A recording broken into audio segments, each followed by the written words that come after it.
All right, so good morning again. And we're going to start today, we're going to start talking about switching techniques, the topic of switching techniques.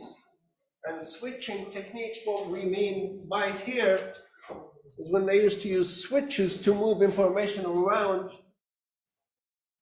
from one machine to the next, all the way to the end, from the source device until the final device.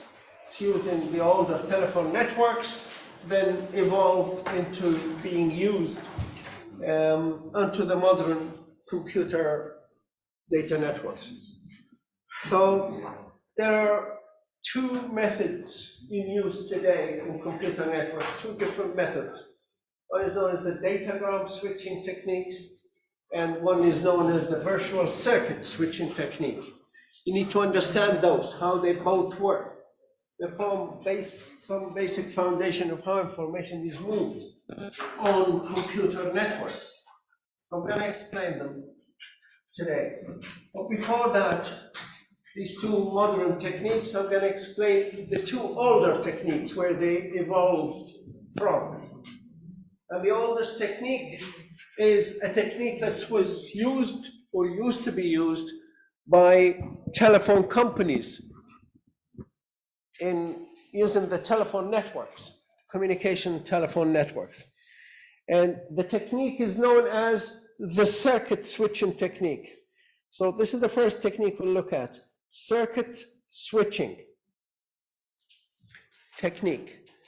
And it basically, this is how the old telephones used to work, using these old mechanical switches. Now they're replaced with electronic routers and other switching devices. But in the older days, they used mechanical switches. And the way a telephone network used to be constructed, let me just mute my communication device. Yeah, it's muted. Right. In cities where there are roads and, for example, if there are houses on each road, there used to be a phone in each house. Yeah, maybe. Most houses maybe had phones, some didn't. But in every street there'd be lots of phones. The way they used to be connected to the rest of the world through a telephone network.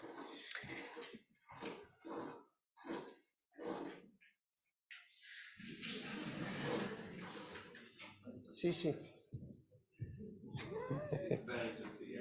That means thank you. Oh, I'm sorry. Oh, well. Yeah. Okay, let's carry on. So, in every street, in every city, and in every village around the world where there are phones, there'd be a box somewhere sitting there in that street, and we call it the switching box. And every phone from every house in that street, they'd have a pair of wires going on and connecting it to that box. So from every house, there'd be a pair of lines going out. In some cities or towns, you see them over the ground, over the air, between buildings and trees and lampposts, and in some cities they have them under the ground. You don't see them, but be certain they are there. And then in another street there'd be another box, and another street there'd be another box. And the city is just full of these switching boxes.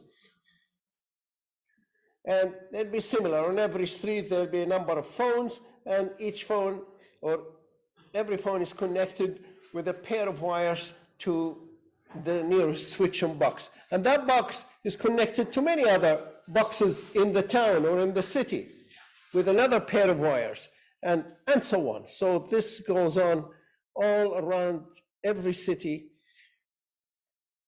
in every country. So every house is connected to one box, and that box is connected to many other boxes, and each box is connected to many, and that forms the telephone network around the world. And then, of course, there'll be a box that take you outside the city or town to another city, and another box, and then you can talk to any phone around the world. Right, so that's the infrastructure, that's the actual physical stuff. Now, if somebody wants to talk using the phone, they'd pick up the phone at home. Well, there used to be all these connected with, but still, even with our wireless phones now, mobile phones, it's still, first thing, if you want to send data or talk to somebody, you must start some operation. We call it call setup. You must do something called call setup. So every communication actually has 3 parts, or 3 phases, or 3 stages. And the first phase is known as the call setup phase. So still the same way now. If you want to send information to somebody or talk to somebody, you must first set up the call with that person. And that involves dialing the number. In the old days, they say dial the number because it's rotating the discs and all that, but now you can still press the buttons, pretty much the same. So, but let's concentrate now on the older days. The phone is connected, and there's an electric power now, or current that flows from that phone. Let's say this phone here wants to communicate with that phone. It has to dial its number. You pick it up, electricity starts flowing, and the numbers are dialed, and based on the number, this switch here senses the signal and start rotating the switch to connect you to this box or that box. So the switch is connected to many other boxes. So it will pick up one of the boxes. So you get physically connected to this particular box, for example, based on the numbers you dial. And then this one also is connected to so many other boxes, but which box will it pick? It will rotate around and probably connect you to this one here. So now this phone is connected in a pair of wires all the way to this switch here. And every switch they used to have rotary switches, one on top of the other. There'd be many of them. And the more, that means you can connect more numbers together, or more users can be dialed. So now this switch also gets connected, and also this switch, and we're calling this number, so eventually gets. So you actually physically have an electric circuit connecting that source phone to the destination phone. And the moment it connects, they used to have a bell on it, so it starts ringing. We still have it on our mobile phones now. So it starts ringing. And then it's up to the receiver to pick up the answer the call, accept it or refuse it. And if they accept it, if the receiver accepts it, then we say, that's done. We're just after setting up the call phase is successful now. So now you can start talking. And we used to have computers as well on either side. Now, if a computer calls another computer and the computer accepts the call, now we can start sending data. Or if you are a human user, you can start talking, and that's phase number 2 of the call. So first, you must dial up or set up the call, and then the second phase is data transfer phase.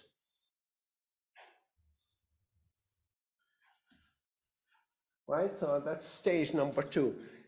Now, when you're finished, you just hang up the call, the phone, terminate the call, and that's the last stage. Call clear. We call it call clear. And all the switches go back to neutral or become available again for another call for other users. Now, that's how simple it is. The operation, this operation is known as circuit switching technique. Right, this is the old technique, the way, it's been around for 160 years or so, since phones really came into operation. What's so good and what's so bad about this? A few things. See, once you have a circuit set up between these two sides, those wires are dedicated for those two users. Nobody else can share those wires. You can't have another call going through those wires. This is the basic idea. Later on, they developed something called multiplexing and all that, but that's an extra thing. So we'll talk about the basic technique that's called circuit switching. One wire is dedicated to one call. to a pair of users that are using it, and no one else can use it until they're finished. If somebody else, let's say this phone number wants to dial another number that happens to be there or in this area here, maybe there's a phone there, so and the call has to go through this, in this direction, this route. It has to use this route. This route is already busy. There's another call on it. That means it will get a busy call. You cannot call now, you have to wait. So either the busy call, that means the user is busy, the one you're trying to reach, or the route to that user is also not available, it's being used.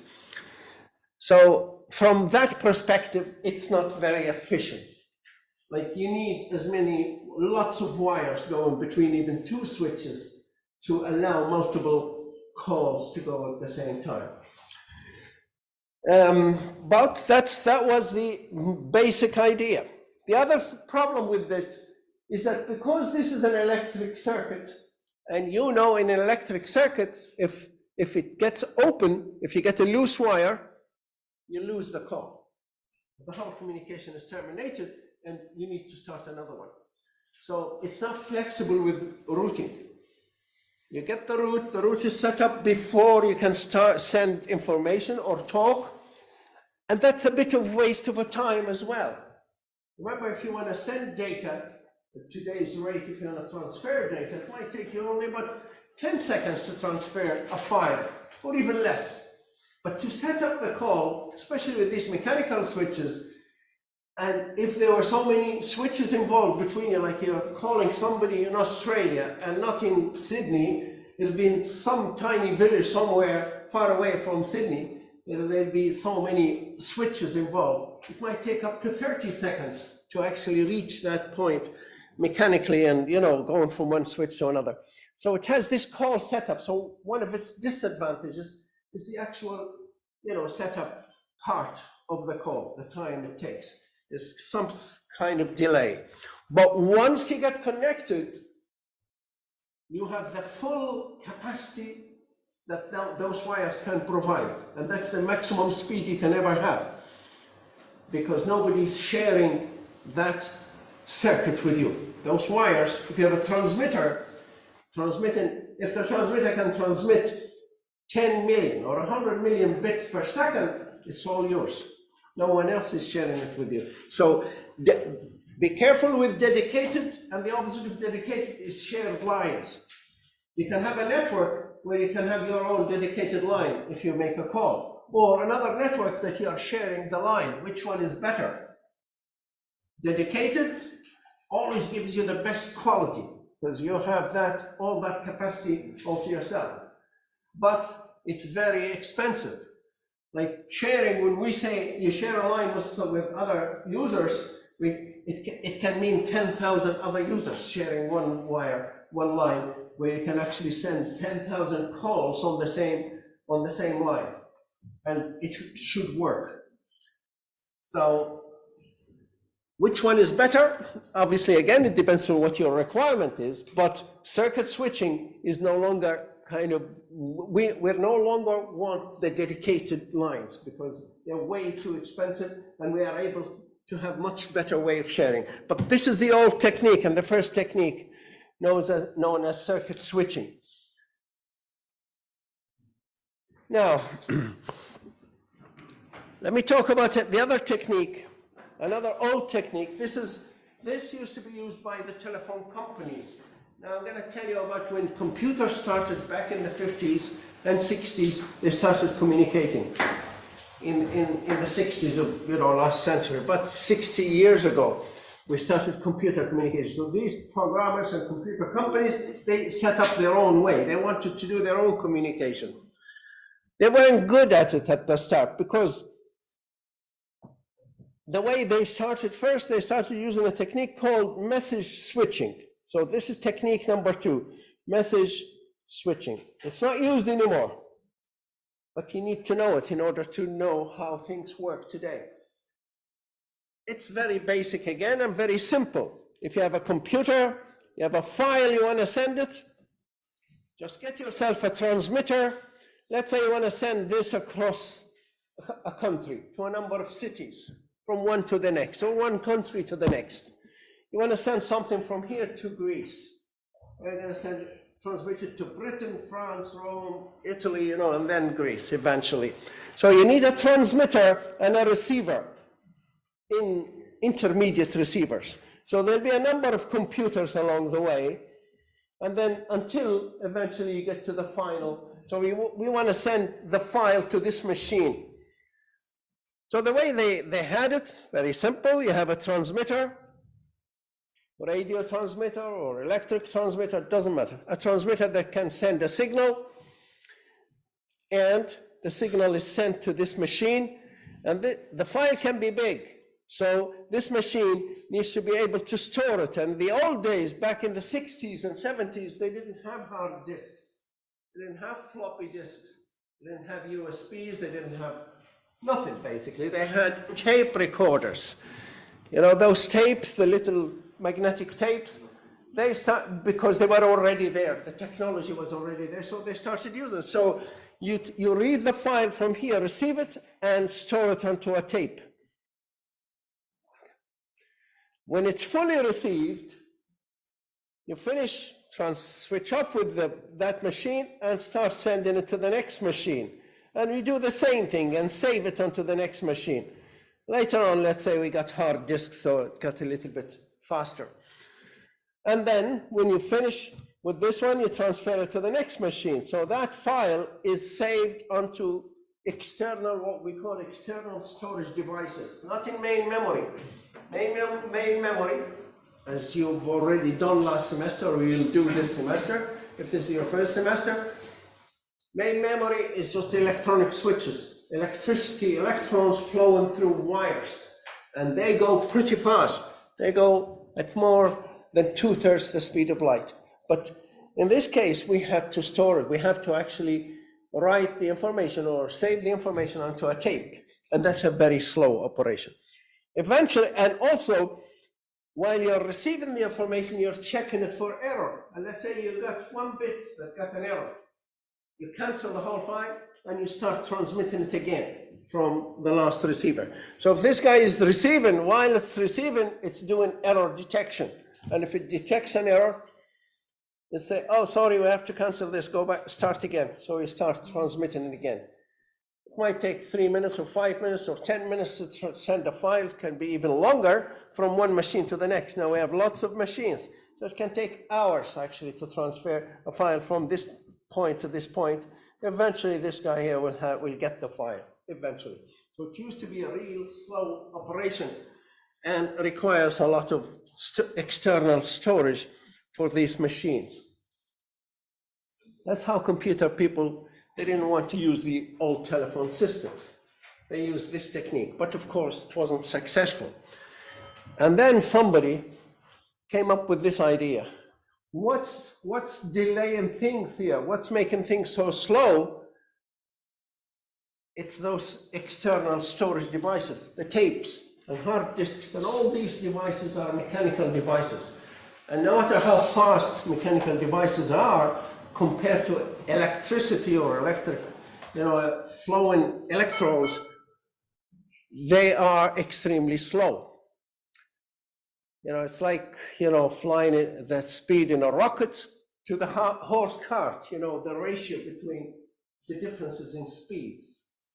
So they said, why can't we send the information straight through the main memory of these computers or devices? Through main memory. Like if we can connect main memory of one computer to another main memory of another computer, so whatever we send goes straight through. We don't need to store them. They said, main memory has always been limited. Technologically, it was difficult to make, and it was difficult to, have, and it was expensive. But it doesn't matter how much memory we have, if we can reduce the message we want to send to a size that can fit through the brains of all computers, or main memory of all computers, then we don't have to store it. And that's what they did. And that's the development of this message switching technique. So this is very slow, but they developed it into this technique which they call datagram switching. And that's the technique in use today, datagram switching technique. How does it work? It's like this one, like the message switching, but they said with one thing, we will limit the size of the message to a very small message. So it's like maybe I give you a message, I'd like you to send it, maybe a few people send it, and somebody give you a message, you have to write it down, it's too long, you can't remember, and you pass it to someone else who write it down or read it or shout it to someone else. But if it's just one line message, maybe you can remember it and shout it to the next one, everybody remembers in their memory, in their brain. So it goes faster. So this is what they've done with the datagram. So this is how the datagram switching technique works. This is what's in use today on computer networks, on some computer networks, including the internet. Okay, they say, if you have a computer here and you have a file, you want to send it. Remember, at the moment, your computer will be connected to a router, or they call it gateway, but that's, in order for you to communicate, you need to be connected to a network. And the first device that you connect to into the network, some people call it switch, some people call it router, some people call it gateway. It doesn't matter what it's called.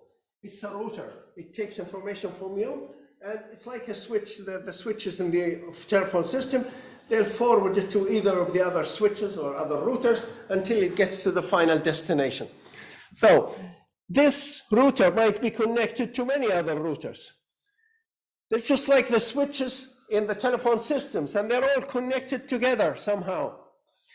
Eventually, around the world or around the country, you will reach a router at the very end where the other computer or user is connected. Remember I told you about networks? These parts here, all the routers, they form the structure of the network. The main parts of the, communicating devices and all that.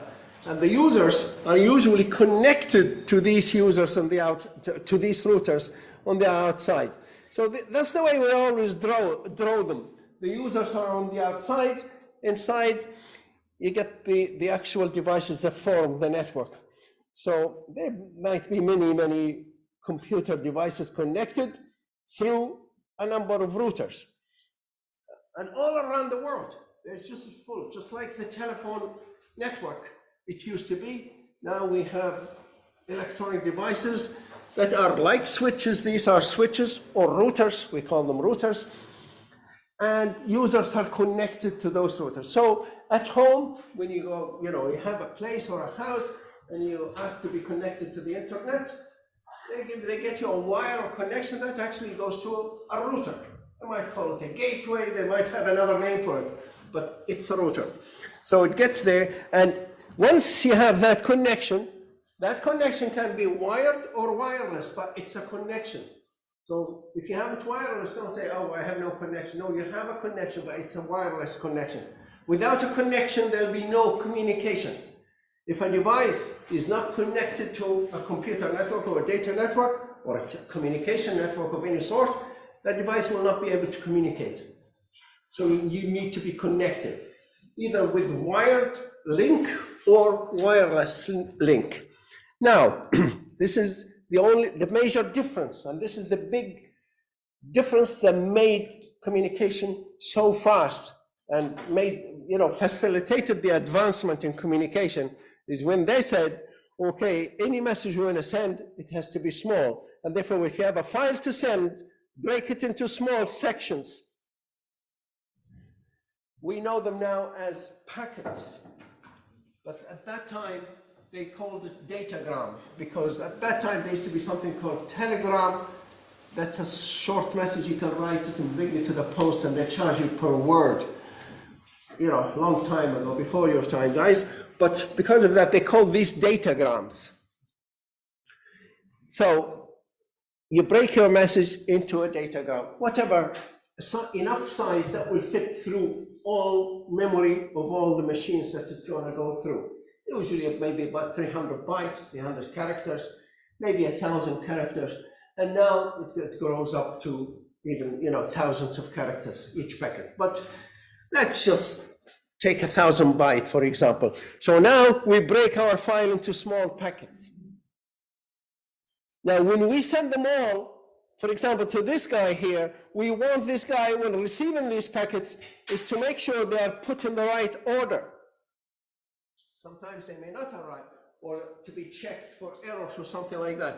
So they said on each message, put extra information in front of every message, just like when you send a letter in the post office, in the post, you write a letter to your friend in Australia, you don't just send that sheet of paper. You must put it in an envelope that carries more information, the address, information required for delivery of this message, your source address, your destination address.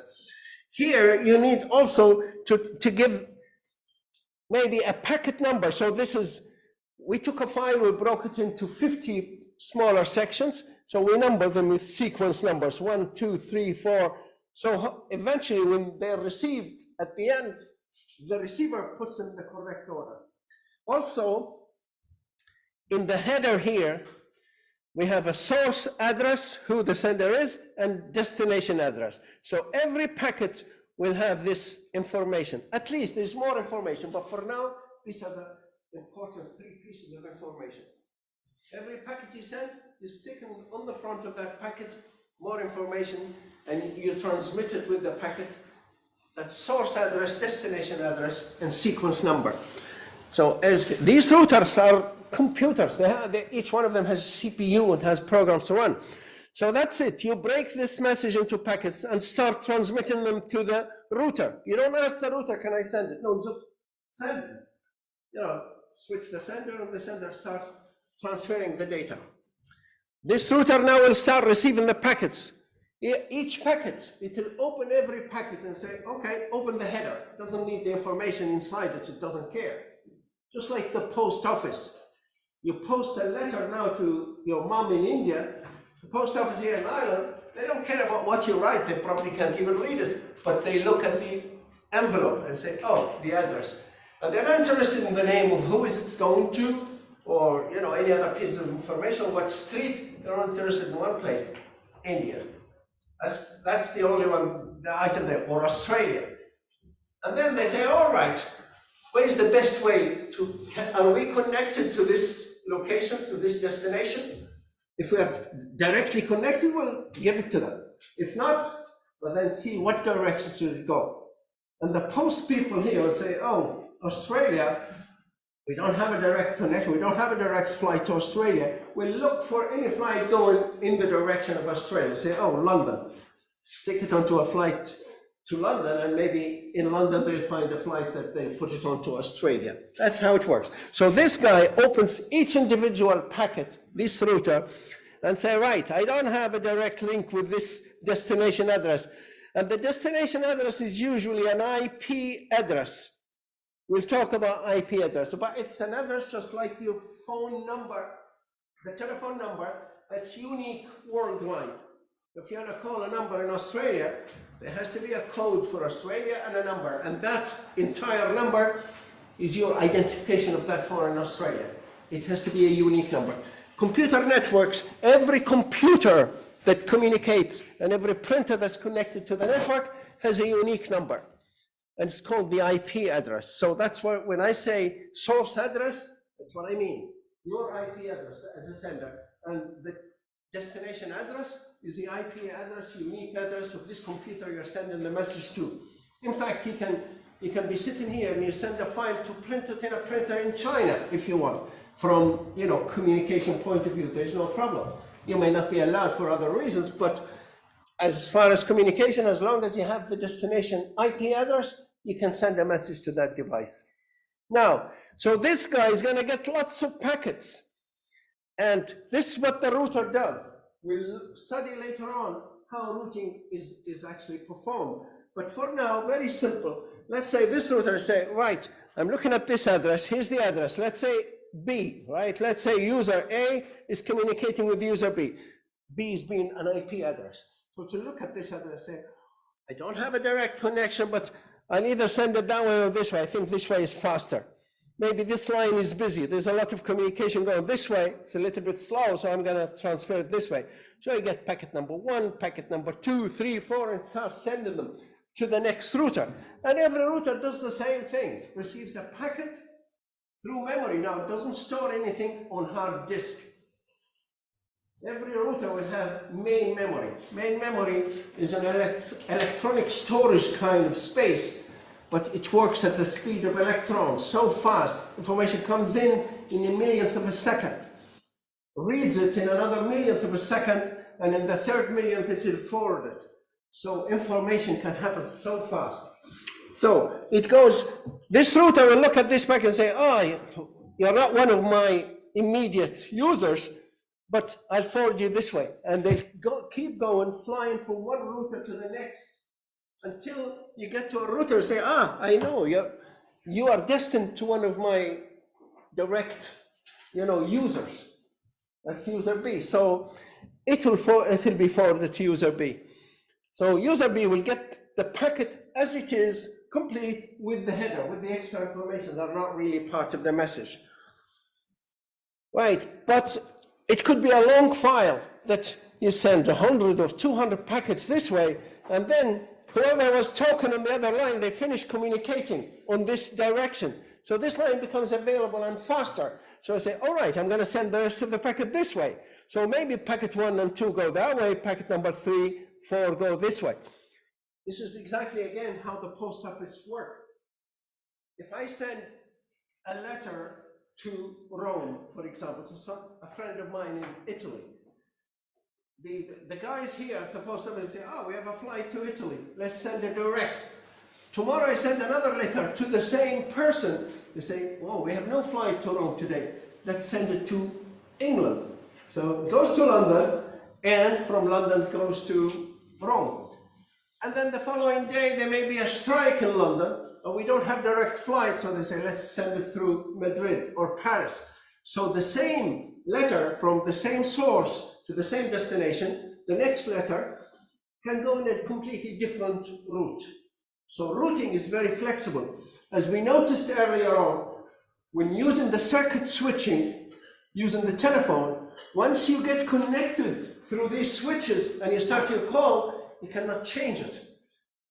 If your call is disconnected, you can't just say, okay, the switch will switch you automatically to another switch. No, your routing is fixed in circuit switching. Remember earlier on, before you call, you get connected.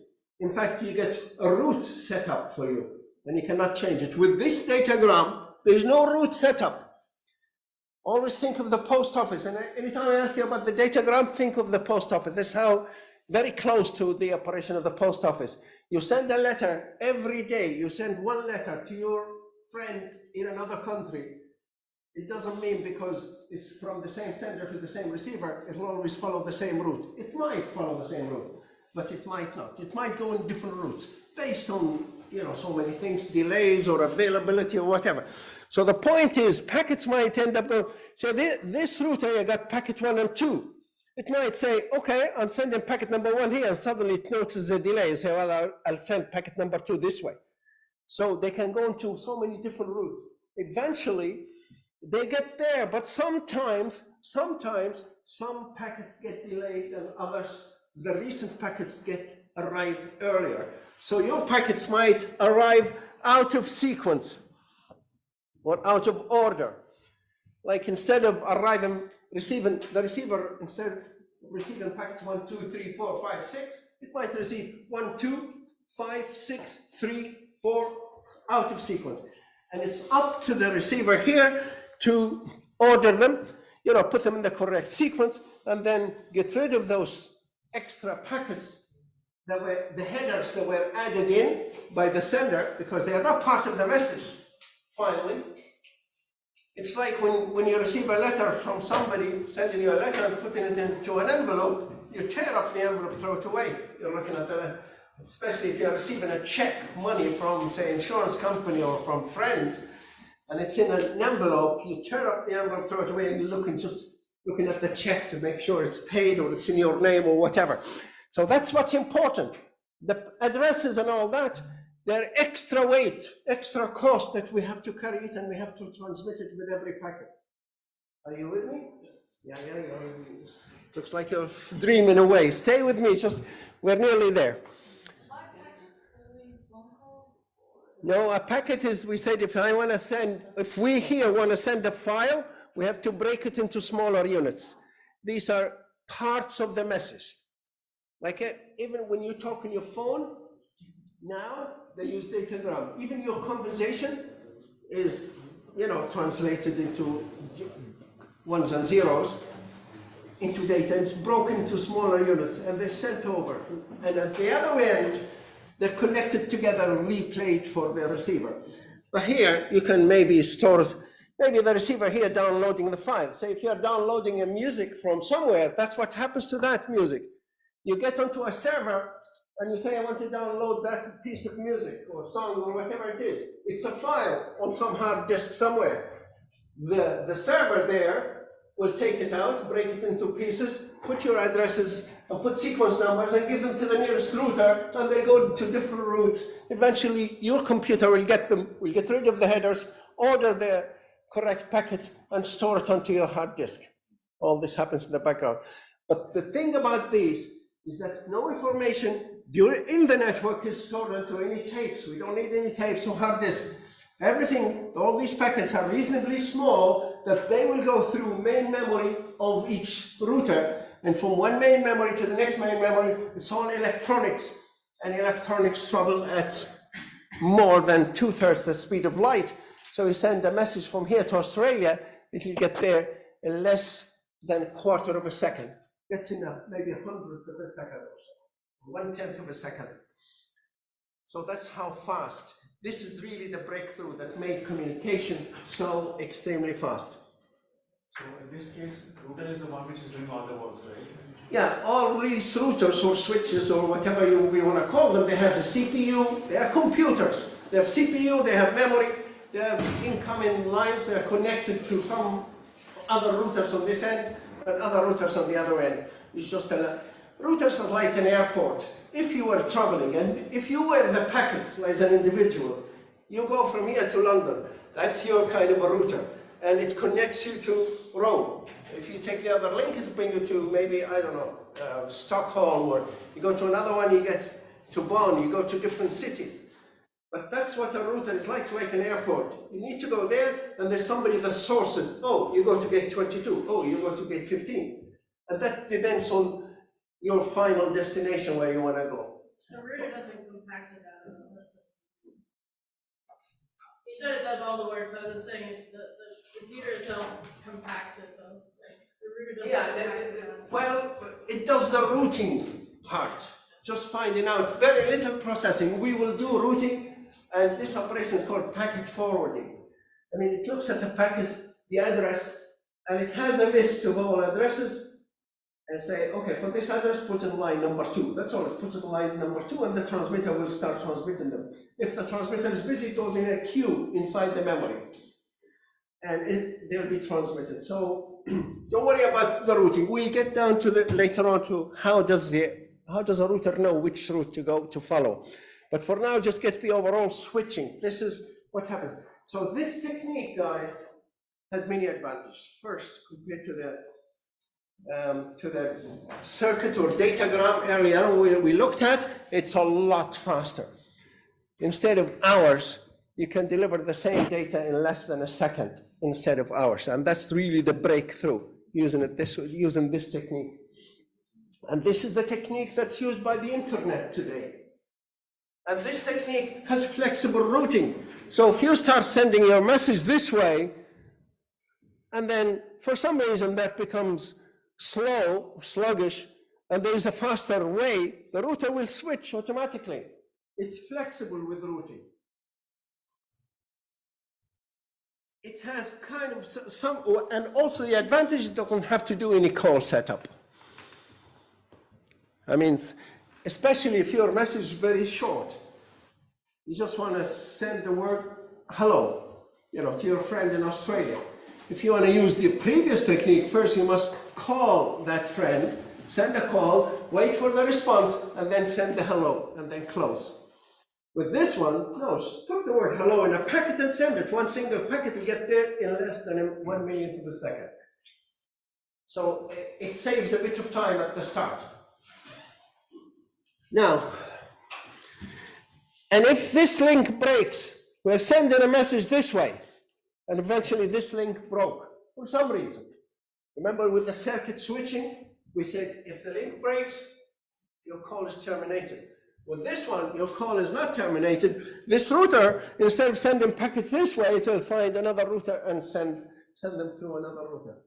So it's a lot more flexible and capable of dealing with breakdowns. Even if there's some breakdowns, it will continue to work. And are these links shared or are they dedicated?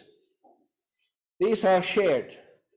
That means another user here wants to send a message to another user there. It will be sent. They'll do the same thing, break them into small packets and send them. So this router is receiving packets from that machine and this machine. And it will send them both to this line because one of them needs to go there and the other one needs to go there. So they are sharing this link. So this link is taking packets from many different users, not exactly at the same time, but one packet after the other. To us, we just say, oh, we are sending at the same time. We're down, two people downloading files from certain location.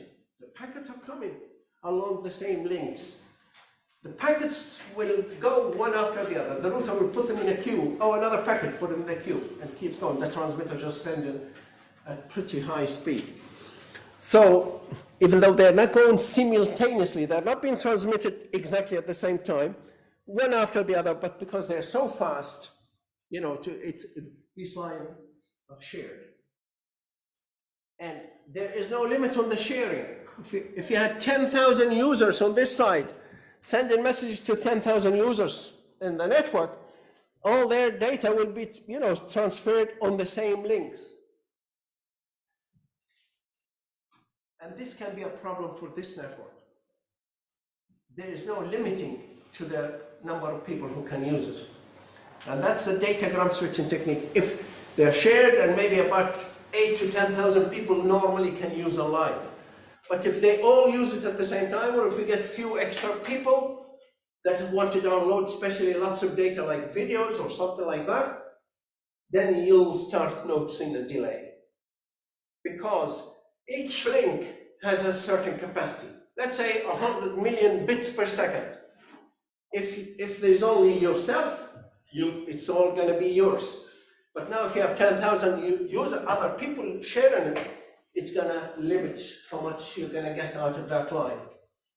So that's the problem with this technique. One of the problems with this technique, the datagram switching technique, is that it's an advantage. Maybe, I don't know, so sometimes I say to you, is it good to share links or is it not? What do you think? Is it better to share links or not? Earlier on, I told you the circuit switching is fantastic. It has dedicated line. The moment you hear dedicated line, that means it's just that line, full line that belongs to you. That means it's faster. The fastest way is to get a dedicated line. But what's the bad side about dedicated lines? They are very expensive. In fact, now, if in every country around the world, if you want a dedicated line for your phone, you can ask your postal system for it. And they will charge you about 150,000 euros per year for a dedicated telephone line. You want an ordinary telephone line? And you know how much it is, I don't know, 15 euros or something like that. Because you don't, you know, so that's the advantages and disadvantages of dedicated lines. Datagram switching technique uses dedicated lines or shared lines? Shared lines. And what's the problem with shared lines? Shared lines? Yeah. You share the line so it can be delayed. Delay. And what's the advantage of shared lines? Cheaper. Thank you, Shukriya. Okay, so this is the second technique. Third technique. This technique is used by the internet. This is what's used by the internet today. So sometimes in the evening you go, you know, all worked out and you want to relax and you start watching a video, and the video starts coming. And maybe half an hour later, through the video, you start noticing the video is interrupted. It stops every now and again. That's because you're using datagram switching technique, which means the lines are shared, which means just your neighbors and people around you decide, okay, let's get onto the internet. And now it's becoming busy and it's slowing the performance. So let me get back. So these are what the computer companies did. First, they started with this technique. This is the old technique. It's called message switching. Let's take the entire message, the file, how big it is, send it to the nearest machine, go from one machine to the next. Of course, the file is too big, it doesn't fit in main memory. So that technique is no good. It's very, very slow. So they improved it.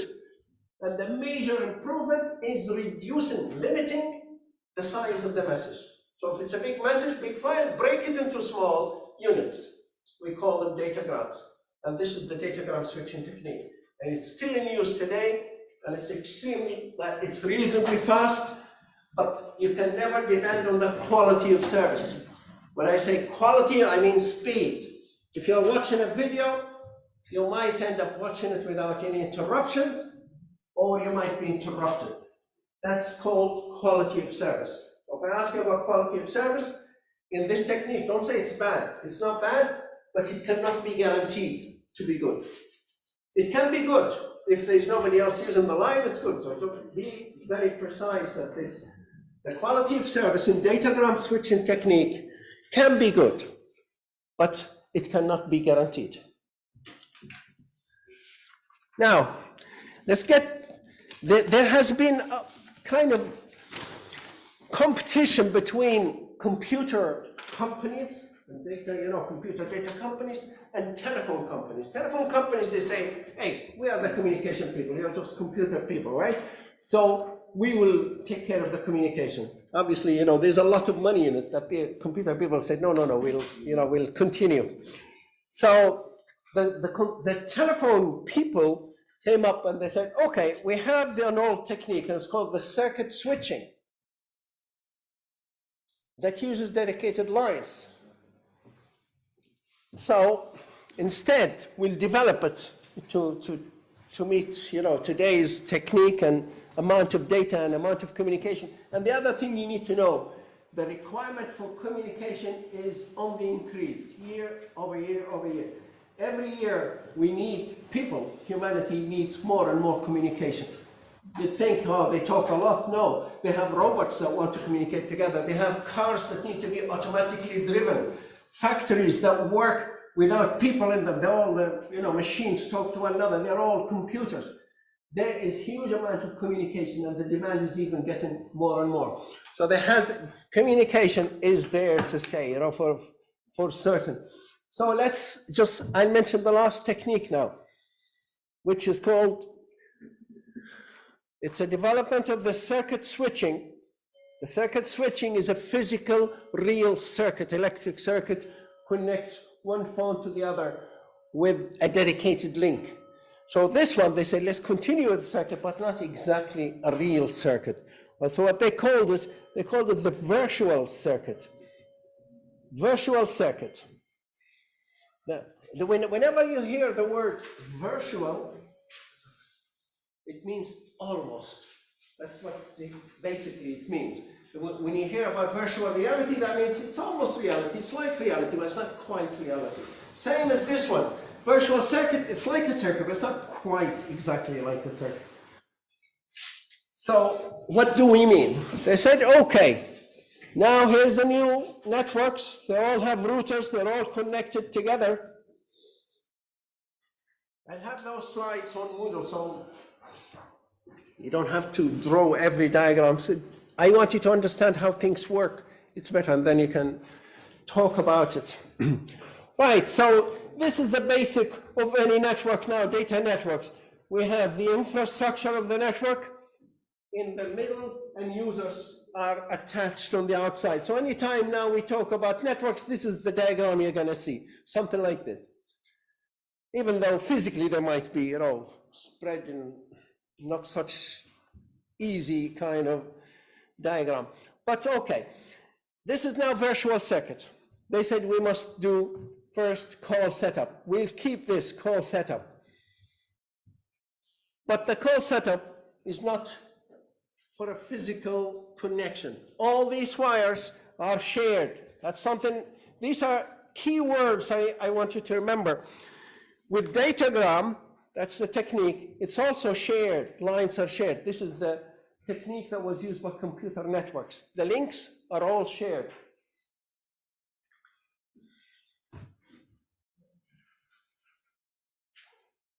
Remind me when 10 minutes are left. But in fact, I ask you to remind me, I'm not going to depend on you.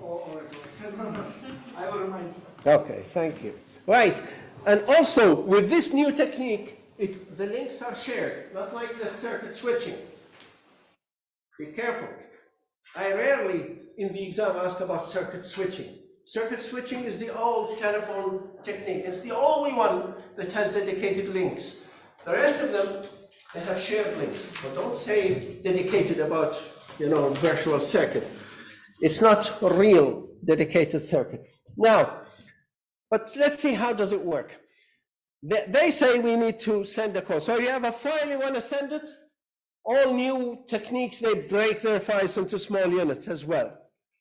You can't send large data anymore directly. Of course, it doesn't matter how big your data has, it's going to be chopped off into small pieces and sent into packets. Same with the virtual circuit. So these two new techniques that we're using today, either datagram or virtual circuits, they all break the data into small units. But in the virtual circuit, before you send your data, remember with the datagram, you don't have to do nothing, no call setup, just break your packets in data, put source and destination, and send your packets immediately. With the virtual circuit, no, you must send another small packet, and we call it a call request packet with source and destination address. You say, guys, this is my number, and that's the number I want to talk to, or IP address, and this is the IP address I want to communicate with, and you give it to the router. And the router, each router here has communication tables. So it could have maybe 1,000 records, or 10,000, depending on how big, how strong, how much memory this router has. It can handle 10,000 calls, or 7,000, or 8,000, whatever it is. For example, there'll be an array. And this array, each entry, each table relates to a phone call or communication.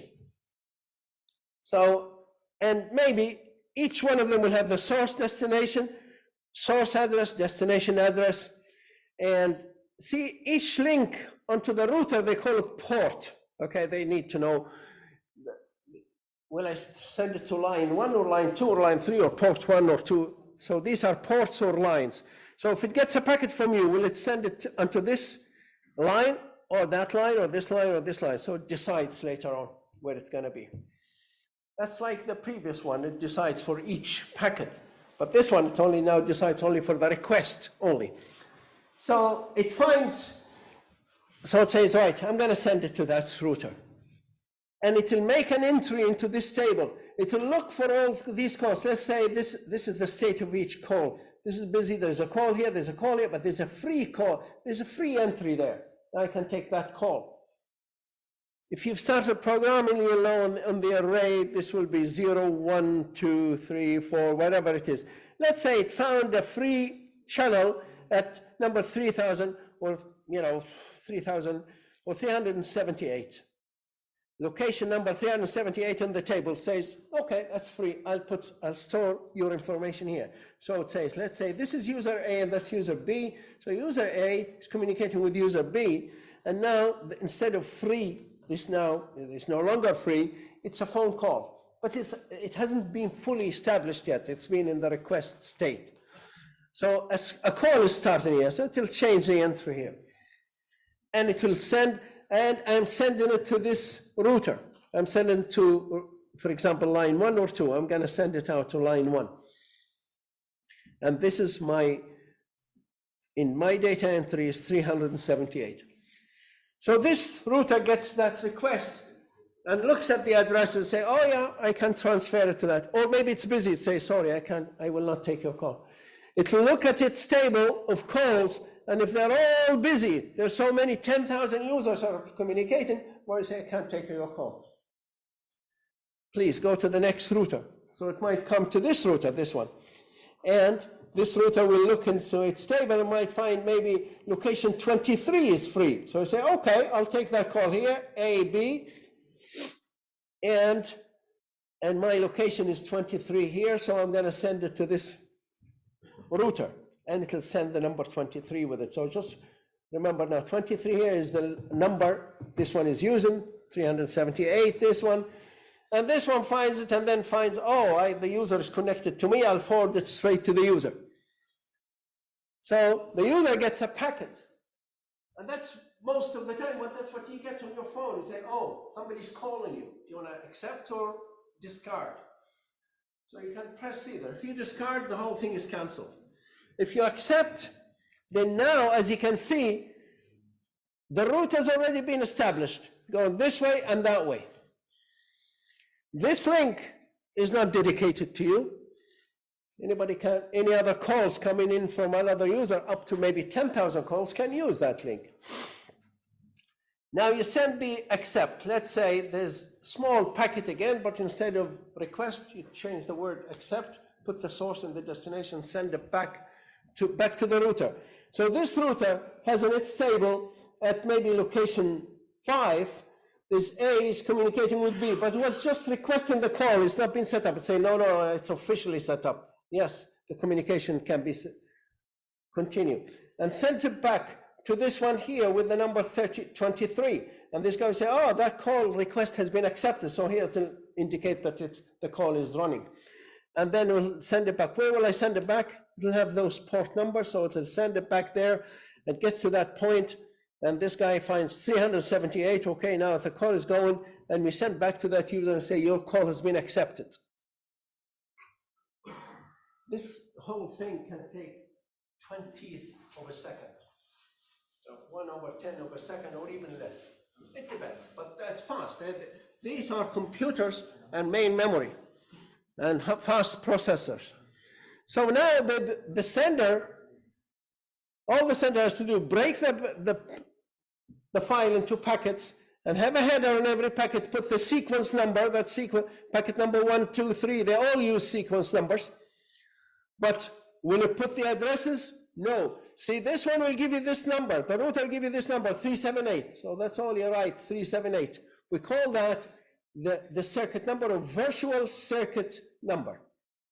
So all packets will have that number, 378. That means you send them to this router. When this router opens the packet and finds 378, go down to his virtual circuit record table to location 378 and say, oh, that's A is communicating with B, that's fine, and I should be getting this one and send it to line 1, or to line 2. We decided we want to go to line 2. So just moves the packet from here, there, and transmit it. This guy, and of course, before changing the 378, puts down 23. That's the number given to this by this router, until it goes out there. And all these packets will follow the same route. This is like booking a flight. If this mixes you up, think of this. You want to book a holiday. And imagine, I want to go to Istanbul, right? So, I first book a flight to London. So I get onto British Airways or Aer Lingus and say I need to fly from Dublin to London. Book it on the internet and I get a code. That's my virtual circuit number. I get a code. That's fine. And then from London to Rome, I can book another flight on Alitalia. And I book it with them and they send me a code. This is the second virtual circuit number we got there. So every airline will give you a number. And then maybe finally on Turkish Airlines from Rome to Istanbul. And so I have 3 codes. But when I go to the airport, I don't need to tell them who I am. They know who I am. All I have to do is they ask me, what's your booking code? And they put it in and they find my name, my passport number, where I'm going, what time. And they tell me, yeah, go to port or gate number 5. These are the links that will connect you to the right airport. And you get in there, you go down onto the next, maybe London, and that's like the next airport here. You need to have the code number for the next one, which is this one. So each booking code, we could consider it a virtual circuit number. And that's how it works. And we start going from this source here all the way in main memory from one router to the next. All routers know about your booking. Like someone else has booked another flight, they probably arrive here and they go that way for another destination. Like many people arrive London and then one will go to Rome, one go to Madrid, one go to different destinations. So this is and when we finish, either one side can send a call clear. That means I want to terminate the call. So we have call set up. Once it's set up, we can start sending data transfer. And then finally, when it's finished, we do a call clear. So now, which one is better, this one or the datagram switching? This is used today on some computer networks. The datagram is also used on some computer networks. The internet uses the datagram. The internet as a user is a user of datagram networks. But there are many other networks that are called virtual circuit-based networks. So if you want to use them, you don't just break your file. The difference between them with the datagram, you want to send a message, great, break it into packets, and in every packet put the source number, destination, and send them to the router. The router will never say no to you. It will take it and handle it. And it might go in different routes, but it'll get there. With the virtual circuit, you have a data you want to send, great, break it into packets, but don't send them. Send a request. You go to the request, goes from one router to the next until final destination, and they give you the accept. Once you give you the accept, they also give you the virtual circuit number, which is like your booking code. Now, every packet will have that booking code then sent, and they'll travel in the same route. Okay, so, yeah. Is this type commonly used? Yeah. Yeah. Not with end users. Yeah. I will tell you why. So it's like something between inside of a company, inside of the same. In fact, it's outside companies, outside users, it's between data communication networks. They're so fast. These are extremely fast networks. And also, this kind of network, this virtual circuit, when your packet goes from this router to that router, if it got lost or had an error, it'll send back and say, no, can you send that again?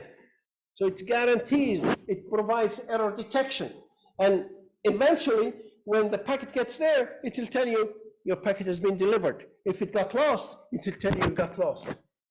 The datagram, the one we looked at earlier on, that the internet uses, that almost everybody in their homes use, the datagram, does not have error detection at this level.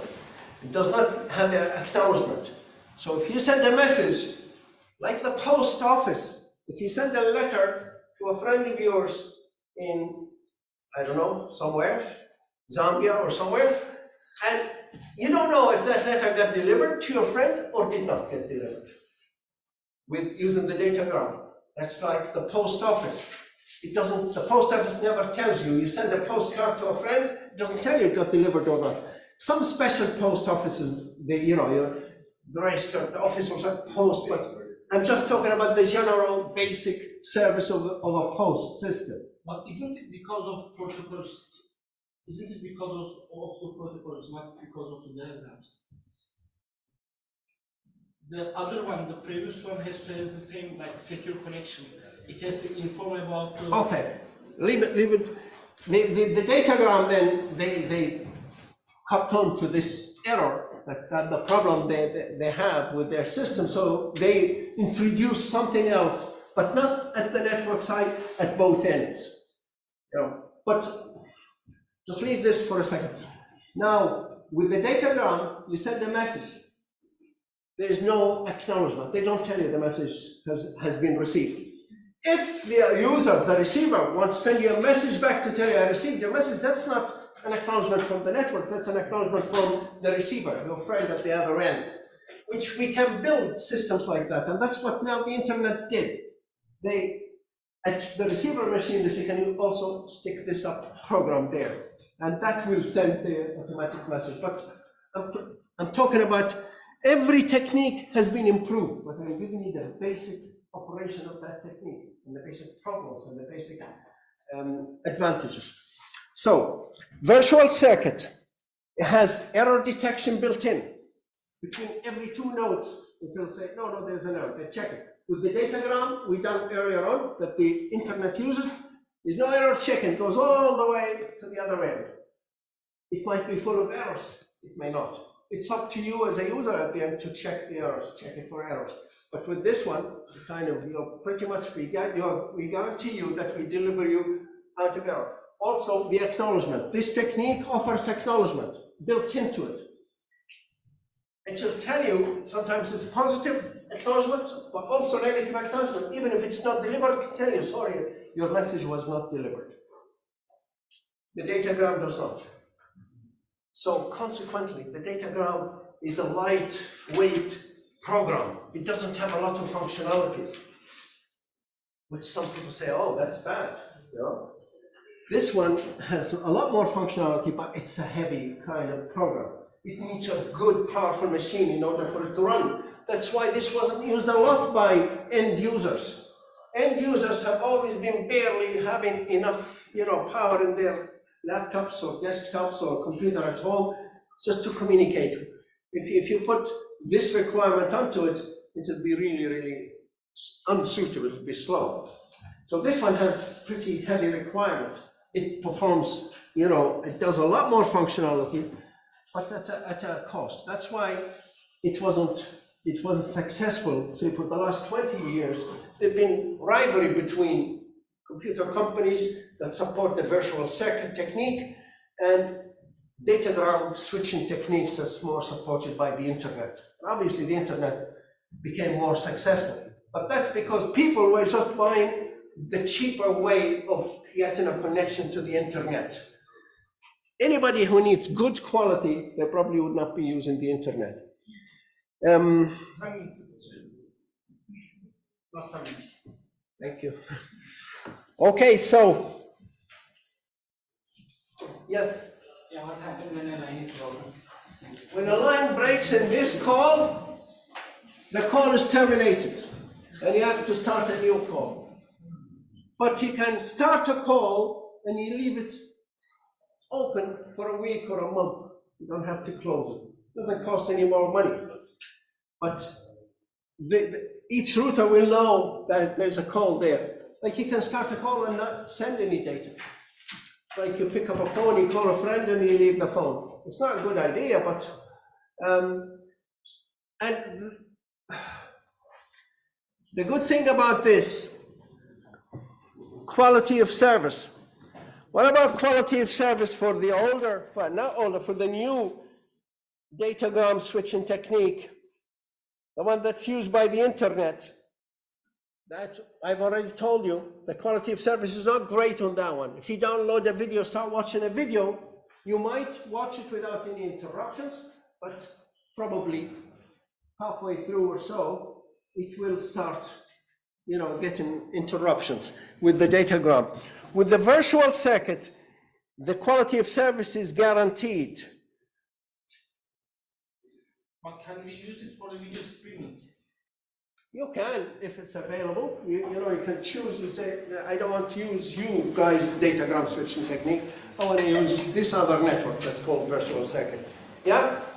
So if, like today, I do this call and it's 378.23 to the receiver, then next week, if I want to send something, it'll use 378.23 again, or it'll have to send it. Unless if you don't close that call, yeah. But the user doesn't really see these things. It's happening in the background of the application.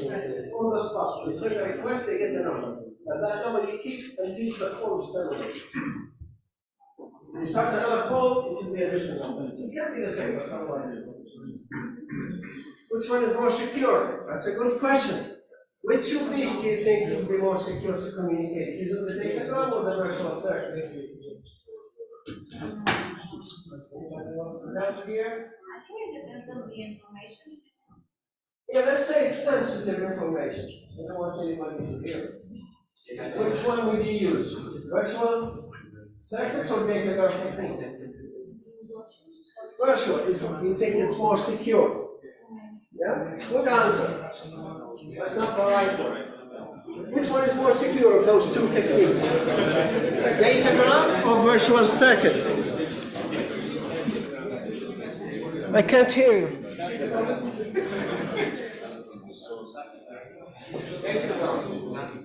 Yeah, that's a good answer, but it's the wrong answer as well. What do you think?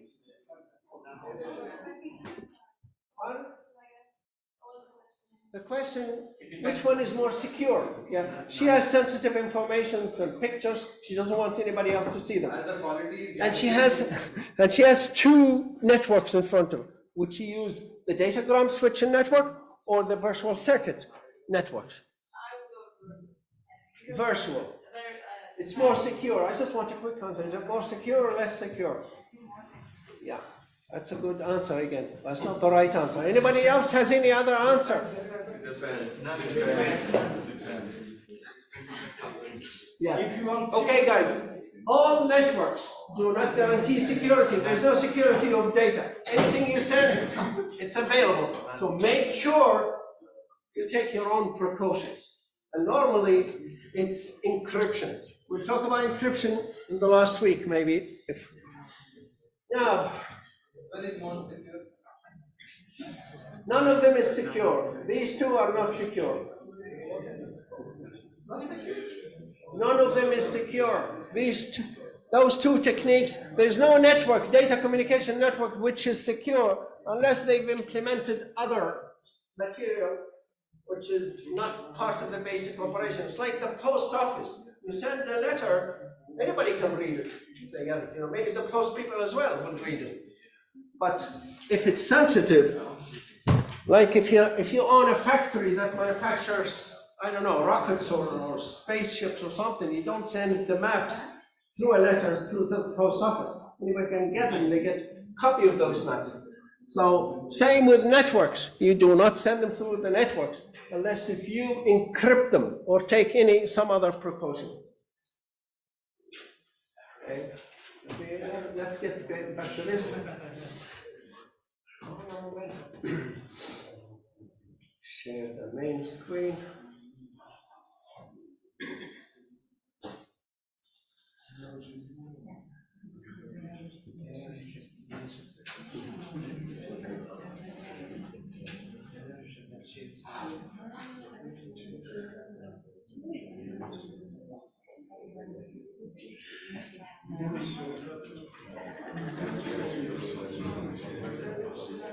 How much time is left?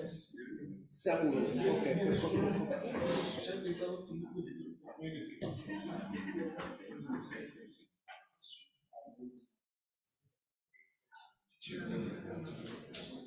Okay, on YouTube.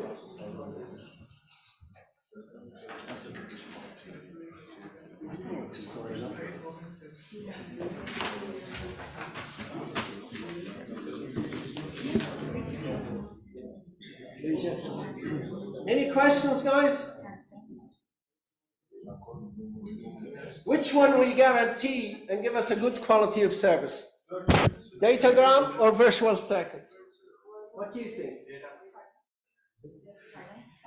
Which one provides better quality of service? Datagram or virtual circuit? Virtual. Kamush, guys, Kamush. That means be quiet.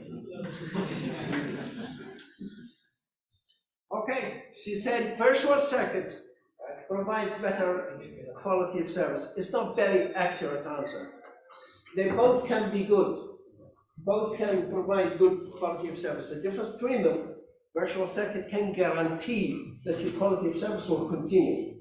Datagram sometimes gives you good quality, sometimes not. Why? Why does the virtual circuit can guarantee a good quality of service and datagram cannot guarantee it? Sometimes good quality of service, sometimes it's bad. Anybody knows the reason? Because if it shows error in virtual. Pardon? If there's an error, it shows. Errors, when I say quality of service, I mean speed. When you're watching a video, anytime you talk about quality of service, video is a good example because heavy data and it needs to be delivered fast in order without interruptions. It would be virtual circuit because it has got alternate ways. If one router is not working, there is another router which can send the information. No, with virtual circuits, if you pick a route, you cannot change it. If it breaks, that's it, that's the end of your code. Datagram is the one that will switch. But that's not the one that guarantees a quality of service. What? No. Yeah? Yeah, well, right, because in virtual circuits, it will limit new calls. If it gets too many calls, it'll say, no, sorry, I'm not accepting that call. In order, so it can deny new calls for a reason, to guarantee, stay with me. So the virtual circuit can deny new calls. If it has too many users want to communicate, it'll say, no more. For what reason? To guarantee the quality of existing users. Datagram does not. Datagram never says no, never blocks any call. Anybody that wants to send any data, send it. And for many reasons, the internet, many times, happened over the years that it just collapsed, stopped working, because there's too much communication. Especially at the time, there was time that NASA was flying a spaceship and they're going to land on Mars, I think. And it's going to be on, you can watch it. And everybody got on, and just too many people watching at the same time that it stopped. It just failed completely. Not the flight went ahead, but watching it was not successful.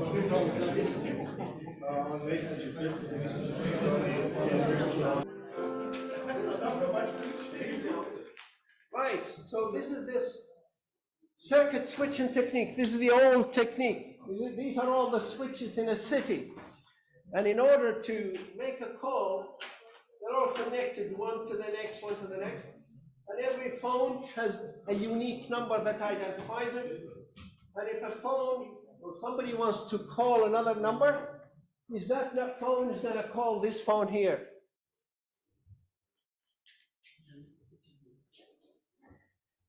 So usually you pick up the phone and dial the number, and the electric signal goes to the only option is that switch. Now the switch starts rotating. Based on the numbers, it will connect you to another switch in the city, and that rotates, connect you to another switch, and another switch, until the connection is established with the final phone, and starts ringing.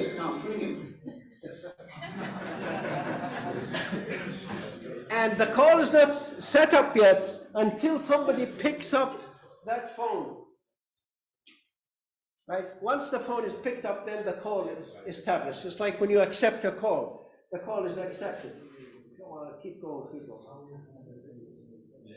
And once the call is accepted, then all the connection that goes from one phone to the next, through all the switches, all the way to the other phone, is established, and it's dedicated link, and we call this the circuit switching. So only those two phones are communicating, and any link along there is busy and dedicated to those calls, to this call. So if there's someone else that wants to use this network and has to go through the same link, it will find a busy line. And if this link at some stage it breaks up, then the call is terminated. How much time do we have? That's it. Thank you very much, guys. I'll see you next week.